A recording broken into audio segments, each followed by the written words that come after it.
Bonjour à tous, lundi 30 mars, 9 heures. Voilà pour la vidéo de français. Je remets le capuchon. Bon bah écoutez, j'espère que vous allez bien en ce début de troisième semaine de confinement. Voilà, on va commencer tout de suite pour le français. Alors, à propos de l'histoire qui court, vous verrez en bas en annexe, en pièce jointe, en annexe, j'ai commencé à écrire la suite de l'histoire qui court, la suite qui a été choisie par vous dans vos commentaires. Alors, je vais relire le début, ensuite vous irez lire la suite et ça va être à vous de m'écrire la suite. D'accord? Donc la suite de la suite. Moi je me suis arrêté au moment où elles vont décider de repartir vers la chambre, le bureau de la mère supérieure. Alors je vais relire le début de l'histoire et vous irez lire vous-même la suite dans les annexes. Là, il y a un peu de vent. Alors, histoire qui court. L'automne arriva et j'étais encore à l'orphelinat de Sainte-Marie de Londres. Je regardais les feuilles tomber par la fenêtre et je m'ennuyais ferme. Je rêvais d'une maison et d'une famille. Au fait, je ne vous ai pas dit, je m'appelle... On n'a toujours pas choisi le prénom, au fait. Je suis une fille de 11 ans avec des cheveux blonds et longs. Mes yeux sont bleus avec une touche de vert. Je suis plutôt curieuse. J'aime fouiner et je me retrouve souvent impliquée dans des histoires délicates, ce qui me vaut d'être fréquemment punie dans le bureau de la mère supérieure. Un jour où j'étais une fois de plus punie dans son bureau, quelqu'un sonna à l'énorme porte d'entrée de l'orphelinat. La mère supérieure se leva et partit à grands pas ouvrir la porte qui se situait de l'autre côté de la bâtisse. Je me retrouvais alors seul dans son bureau. J'attendais un moment, mais la mère supérieure ne revint pas. Pour m'occuper, je regardais tout autour de la pièce. Soudain, mon regard tomba sur une armoire en bois entr'ouverte. J'eus une folle envie de fouiller dans cette armoire qui, d'habitude, était fermée à clé. La tentation était si forte que je ne pus m'empêcher d'aller regarder à l'intérieur. Je me levai brusquement de ma chaise et courus jusqu'à l'armoire. J'ouvris en grand la porte. Il y avait beaucoup de dossiers. Je fus découragé en voyant tous ces papiers explorés. Tout à coup, je vis un dossier nommé Eva. C'était celui de ma meilleure amie. Cela me redonna de l'espoir. Mais j'avais beau chercher, je ne trouvais pas le mien. Il n'était pas dans l'armoire.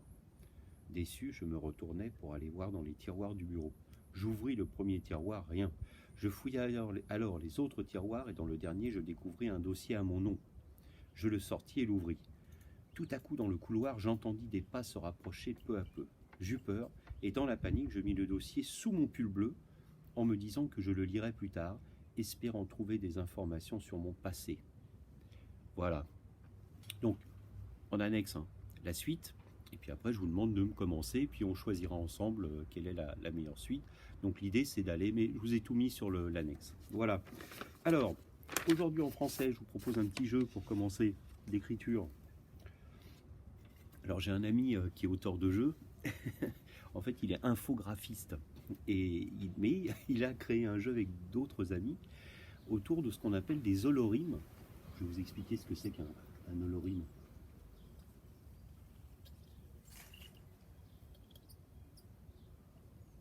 Alors vous pouvez prendre votre cahier du jour, la date, et écrire holorime.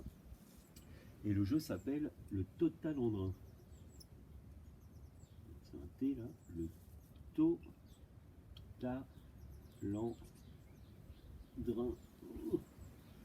Voilà, c'est une petite blague sur Total et Alexandrin, quoi. Mais c'est pas forcément des Alexandrins. L'idée, c'est que on va répéter 2 fois de suite, soit exactement le même verbe, mais alors on va pas commencer par des vers parce que ça va être très compliqué, juste des petits bouts de phrases, et à vous, ça va être de me compléter avec exactement la même sonorité, mais ce ne sera pas écrit de la même manière. Bon, je vais vous donner un exemple, vous allez comprendre tout de suite. Alors, je saute une ligne, on peut faire 1 par exemple, ma souris, et là il va falloir répéter ma souris. Ma souris, ma souris. Vous allez me dire, oui, bah, d'accord, c'est 2 fois la même chose. Oui, mais je vais vous faire un petit dessin qui explique. Vous allez comprendre. Je vais essayer.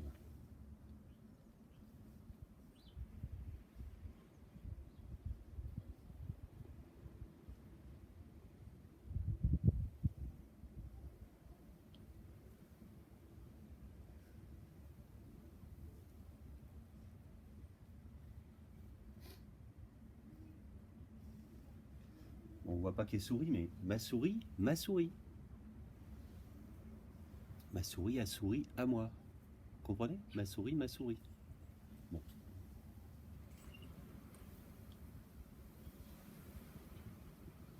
Et donc la deuxième, ma souris, bah voilà, ça veut dire que à l'oreille, ma souris, ma souris. On dit, bah, il répète 2 fois ma souris. Oui, mais ma souris, ma souris. D'accord? Bon, je vous en donne une autre, puis après vous allez en inventer vous-même. Alors attention, 2.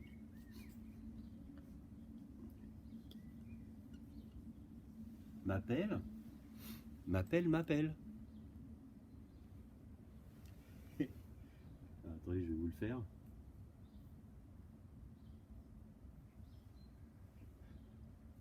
M'appelle, m'appelle. Hé, hey, Olivier.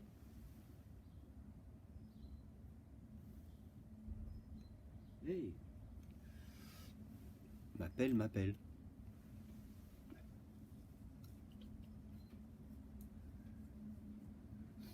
Du verbe appeler.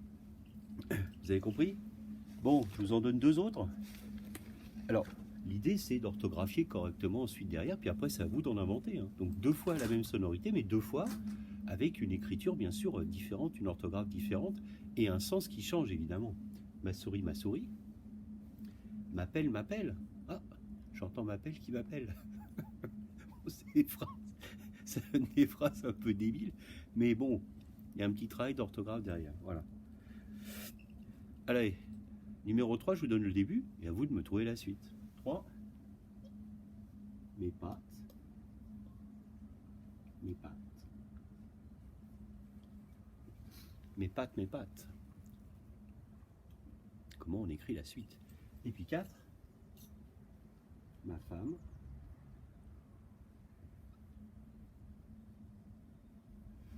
Ma femme, ma femme. Comment on va écrire ça?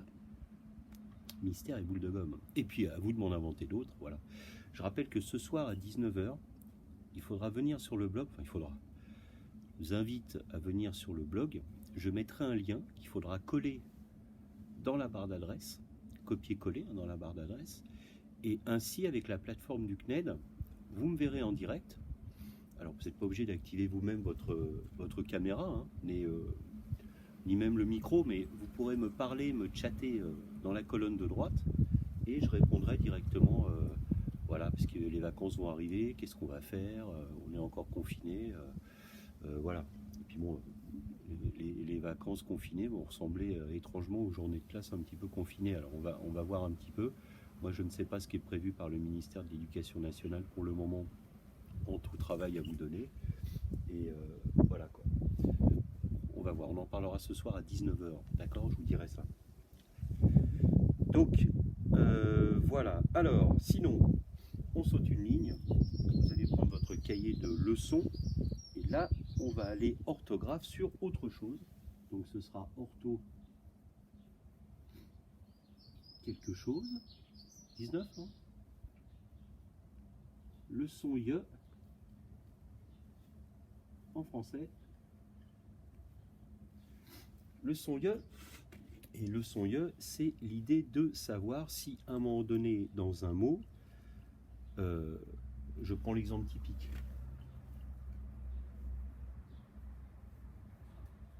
La paille et la paye. Alors, il faut bien distinguer que quand vous avez I2L en français, on a le son IE, d'accord? Et il ne faut pas confondre avec le Y, qui, là, on ne lit pas non plus la paille, hein, on lit la paye, parce que, attention, le Y, il se décompose comme 2 I, en fait. Le Y, ça vaut 2 I. Regardez, je le réécran en dessous. On fait d'abord la paix, hop, et ensuite IE. D'accord? Comme nettoyer, on ne dit pas nettoyer, hein, il vient nettoyer, etc. Voilà. Donc l'idée, bah, c'est simple. Vous avez la leçon, donc, je vous montre la leçon à copier à la page 104, ici, leçon IE, avec plein de petits exemples. On a déjà parlé de tout ça en classe. Hein. Voilà. Et puis après, je vous ai donné un petit exercice. C'est l'exercice 7, page 104. Il s'agit de compléter avec IE, enfin I2L ou le Y. Alors attention, hein, fiez-vous d'abord à votre oreille. savoir est-ce que j'entends paille et ensuite, ou alors paix et I. Est-ce que je vais avoir un Y ou est-ce que je vais avoir un I2L? Voilà, voilà. Eh bien écoutez, en ce qui concerne le français pour le moment, c'est tout. Alors je vous mettrai en lien, parce que j'ai trouvé plein de choses intéressantes, des petits liens là, que j'ai cherché pendant le week-end.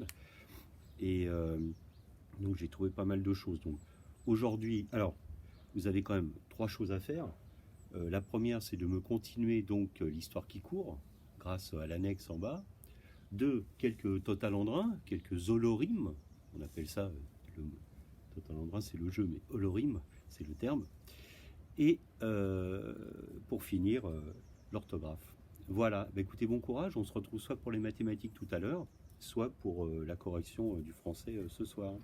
Voilà, I2L, I ou le Y. Bon courage, à tout à l'heure.